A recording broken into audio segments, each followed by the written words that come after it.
जब भी बात स्नैक्स की आती है तो मखाने को एक बहुत ही अच्छा ऑप्शंस माना जाता है क्योंकि ये स्वादिष्ट और हेल्दी होते हैं। मखाने को इतना पवित्र और शुद्ध माना जाता है कि इसे उपवास के खाने में इसका इस्तेमाल किया जाता है। रोस्टेड मखाना हो या मखाने की खीर, इसका स्वाद भी लाजवाब होता है और सभी लोग किसी न किसी बहाने किसी में भी मखाने को खाते रहते हैं। और क्या आप सभी को पता है कि मखाना किस पेड़ से आता है और इसे कैसे बनाया जाता है? तो चलिए जानते हैं।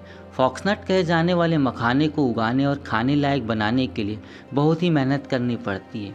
मखाना फूल से निकलता है और ये फूल कमल के पौधे का होता है और इस फूल को लक्ष्मी जी को चढ़ाया जाता है और यही कमल का फूल हमें मखाना देता है। मखाना की खेती अधिकतर भारत के बिहार में होती है। इसके अलावा दूसरे देश में कोरिया, जापान, रशिया जैसे देशों में होती है। मखाना की खेती ज़मीन या किसी खेतों में नहीं की जाती, बल्कि इसकी खेती तालाब में की जाती है। मखाना की खेती करने से पहले तालाब में से जलकुंभी और अन्य कचरों को निकाल लिया जाता है। फिर दिसंबर से जनवरी के महीने में तालाब पर मखाना के बीज से मखाने की बुआई की जाती है। ये बीज कुछ इस तरह काले और भूरे रंग के होते हैं। मखाने की बुआई की कुछ महीने बाद उन बीजों से छोटे छोटे पत्ते निकलने लगते हैं और कुछ महीनों में पत्ते बड़े पत्ते का आकार ले लेते हैं, जो कि पूरे तालाबों में फैल जाते हैं और इनकी जड़ें भी काफ़ी लंबी होती जो कि तालाबों में पानी के अंदर रहती है। फिर कुछ महीनों में इनसे फूल खिलने लगते हैं। इसके बाद इसे पौधों में फल लगने लगते हैं और इस फल में बीज की बात करें तो 70 से 80 बीज होते हैं और यही बीज आगे जाके मखाना बनता है। जब फल पकने लगता है या गलने लगता है तो इसके अंदर का बीज पानी के अंदर चले जाता है और फिर धीरे धीरे पत्ते भी गलने लगते हैं। पत्तों के गलने के बाद इन्हें तालाब से निकाल लिया जाता है। फिर मखाना हार्वेस्ट करने या इसे तालाब से निकालने के लिए कुछ अनुभवी लोगों को लगाया जाता है।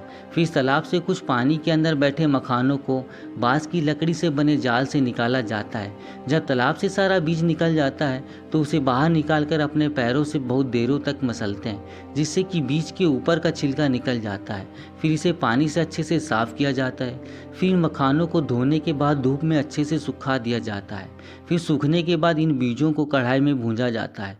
इन्हें भूनने के लिए अलग अलग कढ़ाई होती है। फिर इसे लास्ट वाले कढ़ाई में भूनने के बाद उस बीज को लकड़ी के पीढ़ों में रख पीटा जाता है, जिससे कि इन बीजों से छिलका टूटकर अलग हो जाता है और इसे अच्छे से सफाई करने के लिए मशीन में डाला जाता है और फिर इसे अलग अलग छन्ने में साइज के हिसाब से छाटा जाता है। फिर उन मखानों की अलग अलग पैकिंग की जाती है और फिर इसे मार्केट में बेच दिया जाता है।